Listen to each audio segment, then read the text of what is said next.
Good evening everybody. मैं आपको विराम चिन्हों के पहले भाग में 3 विराम चिन्हों की जानकारी दे चुका हूं।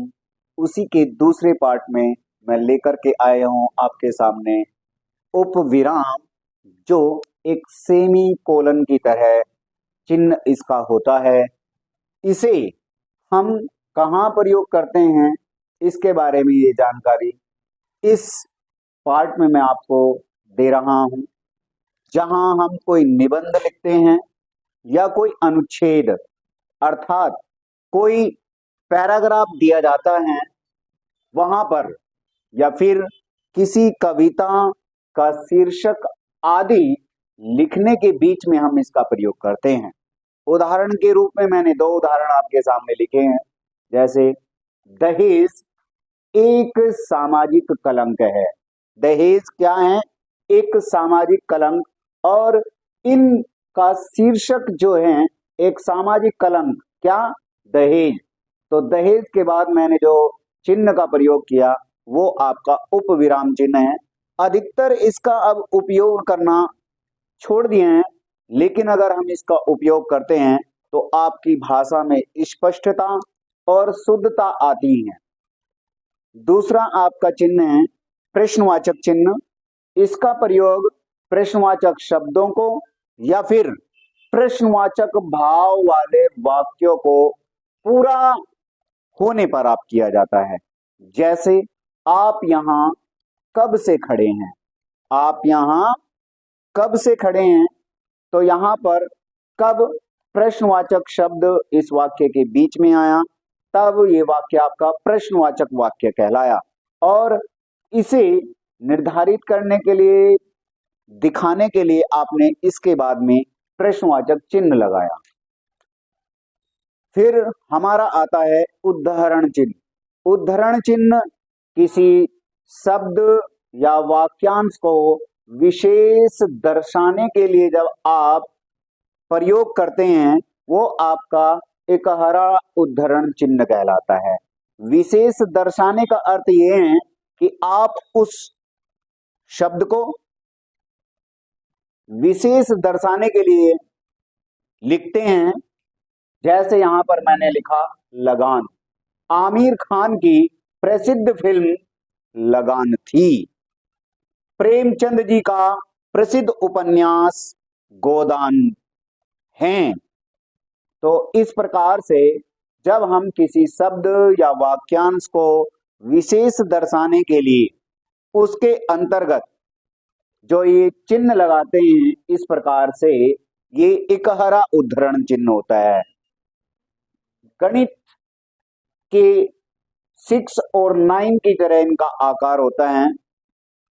और दोहरा उद्धरण चिन्ह 66 और 99 की तरह इसका आप उपयोग करते हैं। जब किसी की बात को ज्यों का त्यों आप कहने के लिए या लिखने के लिए आप प्रयोग करते हैं जिस चिन्ह का, वो दोहरे उद्धरण चिन्ह के लिए आप इसे लगाते हैं। जैसे किसान ने कहा।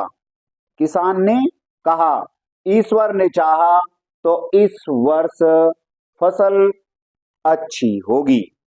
किसान ने कहा, और ये किसान के द्वारा कही हुई बात है। और किसी की बात को हम ज्यों का त्यों वैसे के वैसे ही लिखना चाहते हैं या बोलना चाहते हैं तो उसे हम उद्धरण चिन्ह के साथ प्रयोग करते हैं और उसे लिख देते हैं या कह देते हैं। फिर आपका एक और चिन्ह आया जिसे हम कहते हैं योजक चिन्ह। योजक चिन्ह का प्रयोग एक डैश की तरह होता है जो 2 शब्दों को जोड़ने का काम करेगा, या फिर 2 विलोम सूचक शब्दों को संयुक्त रूप से लिखने के लिए आप प्रयोग करते हैं।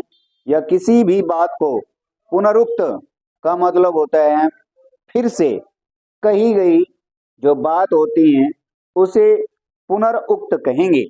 जैसे मैंने लिखा यहां पर, गांव गांव जाकर हम स्वच्छता का अभियान चलाएंगे।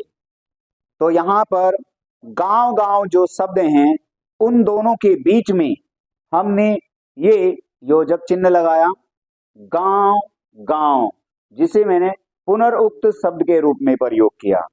फिर मैंने कहा सुख दुख तो जीवन में आते ही रहते हैं, तो सुख और दुख एक दूसरे के विलोम हैं, और विलोम सूचक शब्दों को जोड़ने के लिए हमने ये योजक चिन्ह लगाया।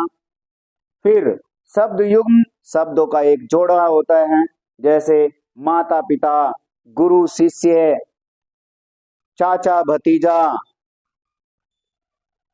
इस प्रकार से इन शब्दों के बीच में जो ये चिन्ह आपको दिखाई दे रहा है, यह आपका योजक चिन्ह है।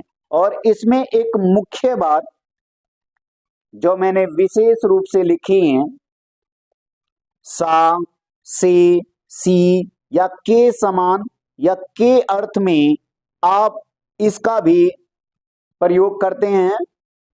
जैसे मैंने लिखा फूलों सी कोमलता, दूध सा सफेद। तो यहां पर जहां तुलना की जाए, समानता दिखी जाए, अर्थात उपमा अलंकार का प्रयोग होता हुआ दिखे, तो वहां भी आप योजक चिन्ह का प्रयोग करते हैं।